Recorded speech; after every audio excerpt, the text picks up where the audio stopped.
I know we had talked about it and saying, was it a couple of weeks ago or just after the Super Bowl, JJ Watt, what's going to happen, his future? Wouldn't it be awesome if he comes to Arizona and joins the team, and how far, the team can go this coming up season? And it made it happen. I guess plenty of us wanted that wish that it got granted. So, yeah. It's an incredible move. I mean, the last 3 seasons, one, they got Kyler Murray. The year before, they got DeAndre Hopkins from the Houston Texans for basically a song. You trade David Johnson and you get one of the best wide receivers, if not the best wide receiver in football, from the Houston Texans, which sealed Bill O'Brien's fate. I don't know why he decided to trade DeAndre Hopkins, because he was absolutely killing it in Houston. But the Arizona Cardinals loved that move to get DeAndre Hopkins. And now they got J.J. Watt for basically nothing other than a lot of money. They didn't have to give up any draft picks, any kind of compensation that way. And it's a fantastic move for the Cardinals and J.J. Watt. It is. And how they were able to sidestep your team, the Green Bay Packers, or the Pittsburgh Steelers, or the Tennessee Titans. So many other teams, the Buffalo Bills were also one of the rumored teams, and the Cleveland Browns were one of the other rumored teams. There were so many other teams that J.J. Watt could have went to, but the Cardinals weren't even in the radar, Joanna, at all. They weren't. But they came in, they scooped right in. Michael Bidwell went on his private jet and got J.J. Watt and his wife and brought them to Arizona. And just think what he's going to do for this organization and this community, Joanna, all the humanitarian efforts he did in Houston, in the city of Houston, and the years he was there. And we all remember everything that J.J. Watt did from a human standpoint, all the money he's donated and all the time he donated to the city of Houston and the state of Texas. He's going to do the same thing here in Arizona. He's going to make a major impact on this area, on this football team, and it's going to make that locker room so much better because of his presence. Yeah. I mean, his work ethic, there's going to be no slouchers in that locker room, Joanna. JJ is not going to have that. He doesn't play that. No, not at all. So I'm very, very excited. It's going to put definitely the Arizona Cardinals in a different place, and I'm hope that I'm right, in a different place this coming season. Would I have loved for JJ Watt to go to the Green Bay Packers? Most definitely. Am I upset that he came to Arizona? Not at all. So I'm just glad he didn't go to like Seattle or the Pittsburgh Steelers, because there was when you were saying that earlier, Ed, it reminded me of a meme that I saw. There were there was football being catched. One team named, they were in another team named JJ Watt is the football. So there was, I think, Arizona Cardinals, and I forgot who. But I thought that was a really funny meme. But JJ Watt, he just released the news. It was, came out. Everybody was like, what is going on? I had to you were, I hadn't heard the news yet, and you told me, and I'm like, I had to double check and be sure. I'm like, no, this is not true. This is really happening. Yes. Come on. I had to check my sources. And it was true. I was like, oh my gosh, because it was totally under the radar, totally unexpected. So come on, with Fitzgerald, JJ Watt, that's just going to be, and hopefully, fingers crossed, we get to see the Cardinals go further into the postseason. They're going to be a strong force, and they have, the 49ers to go up against. They have the LA Rams to go up against. Seattle Seahawks. So that only makes Arizona even more, would you say primitive? I don't know. Is that the right word? To be able to face, and come up with those wins against these teams. Yes. And as Josefina says, she says, pair J.J. Watt and Chandler Jones together. Those two men have the most sacks in the National Football League since 2012. Chandler's number 1 and JJ's number 2. So you have the top 2 sack men in the National Football League on your defense. There's a lot of free agents that Steve Keim and Michael Bidwell will have to see if they can bring back, like a Hassan Reddick or a Marcus Golden or Patrick Peterson. There's so many other players, Dennis Gardeck. There's so many guys on this defense that were impact players last season, Joanna. I don't know if they're going to be able to bring all of them back. And if they don't, how will the defense look? But I'll tell you what, with J.J. Watt there, Russell Wilson's going to be thinking twice. Matthew Stafford's going to be thinking twice if Jimmy Garoppolo is the quarterback for the 49ers, he's going to be thinking twice like, oh my gosh, we've got to go up against JJ and Chandler Jones twice a year on that defense. My goodness gracious. And a young Isaiah Simmons who's only getting better. He's going into his second year, the young man from Clemson. The defense could be really strong this year. It just depends on who they can and can't bring back as free agents.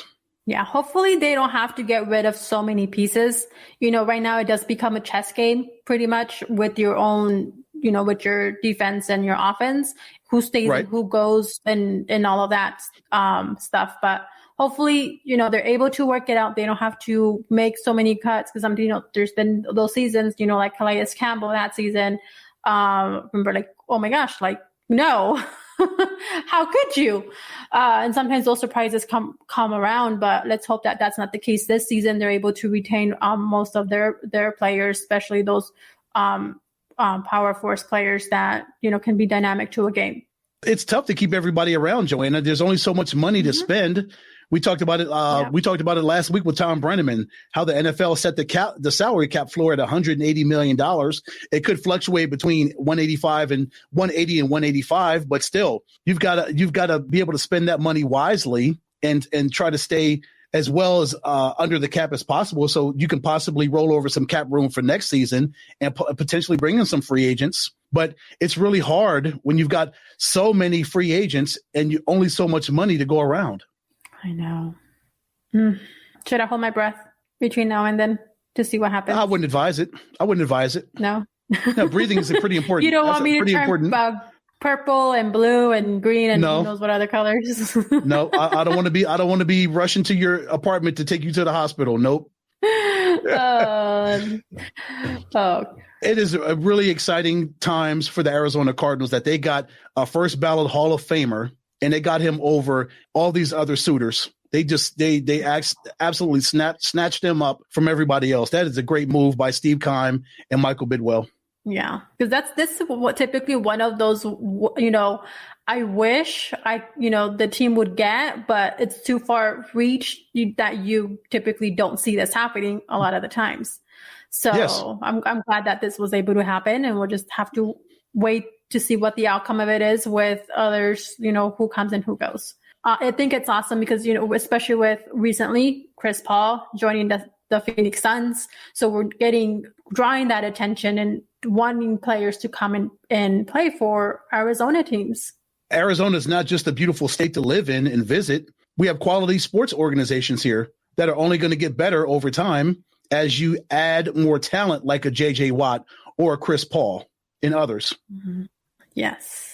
So keeping with the Texans talk, so we still, have his JJ Watt's, teammate, Deshaun Watson. We still don't know what's going to happen with him. So he's still trying to get out of Texas. And it seems there's maybe, some word out there that some potential teams are out there and where he may go and trying to get, him to get out of the contract, to have him, JJ Watt was released from the Texans. So there's still a lot that can still happen. But how awesome. I read this and then I hadn't thought about it really, but wouldn't it be awesome to have a reunion between Deshaun Watson and JJ Watt, Ed? At the expense of trading Kyler Murray away? That's what it would take. No. If that would happen, the Texans would have to have Kyler Murray. And I'm sure they would ask for at least three first round picks, maybe a couple second rounders. Yeah. They would ask for a lot for Deshaun Watson. Would you trade Deshaun Watson for Kyler Murray? No. But I'm just saying, wouldn't it be awesome to see that reunion? That's what it would take, Joanna. You don't want Kyler Murray to go away, but to get Deshaun Watson here, that's what would have to happen. I'm trying to talk to you of a dream world, Dad, and you keep bringing me back to reality. Oh, okay.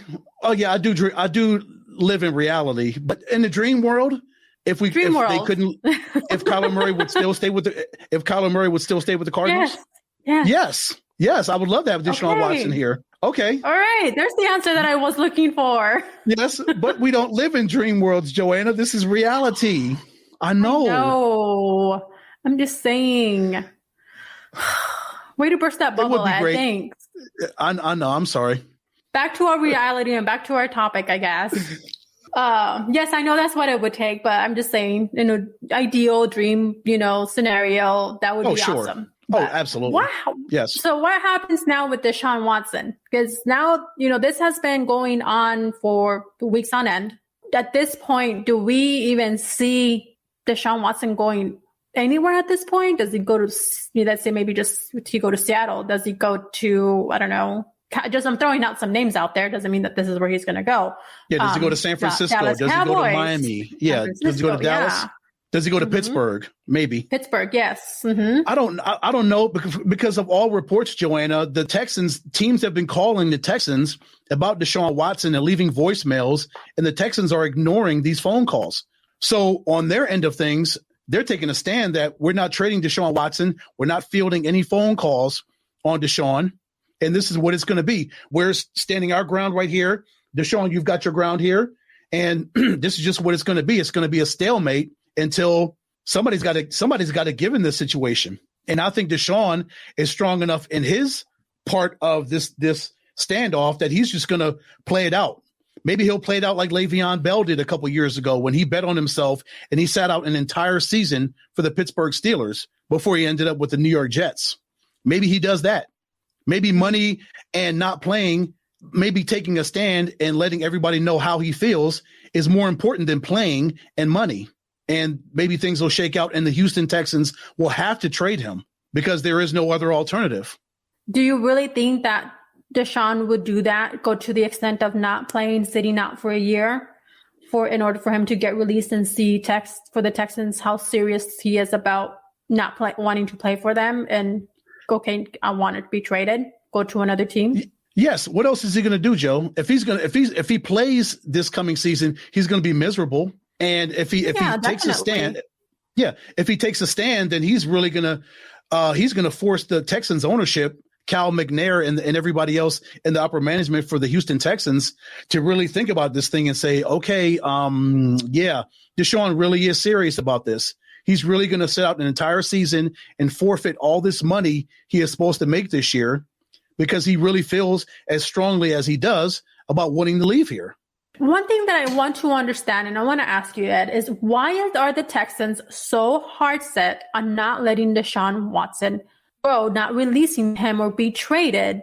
We know how strong Deshaun is and how he feels, and he's spoken out straight out on where he stands, and especially why are they even more so hard set with all these teams reaching out and saying we want him? You can get all of this money, or you can get this, or X, Y, and Z, which probably put the Texans in a whole lot better situation than they are now. Yes, you can get all these draft picks. You can get first rounders, second rounders. I'm sure they would ask for the world for Deshaun Watson, but why are they not willing to do any deals? Only the Texans ownership and upper management would really be able to answer that question because we don't know the intricacies. We know that Deshaun has really expressed his displeasure with the way the general manager's choice went and the way the head coaching carousel went and the way that they chose their eventual head coach to succeed Bill O'Brien and Romeo Crennel, who was the interim head coach after Bill O'Brien was fired. He wasn't really consulted on any of those decisions. That left him, like the young kids say, that he felt some kind of way because he wasn't consulted on that. And that left him bitter because he's seeing the upper management for the Houston Texans and the organization itself heading in a direction he doesn't want to be involved in. He wants to go the complete opposite direction because what he is seeing, the road that he is seeing the Houston Texans go down is a road he doesn't want to travel with them. Yeah. I'd love for it to get worked out because it's not a good look for either party, for the Texans or Deshaun Watson. Do you think the Texans will eventually give in and trade Deshaun? Do you think it'll get to a point where they're just like, okay, let's just make this deal because it'll be better for all of the parties involved if we just go ahead and send Deshaun where he wants to, and we get the most, as you say, the most back for him. We get all these draft picks or money and a player. I'm sure they'll get some quality talent as well as those draft picks for Deshaun Watson. For a 25-year-old that hasn't even hit the peak of his career in his performance. Yeah. Yes. I hope that the Texans come to some type of sanity. I guess I can, put it that way, because I think right now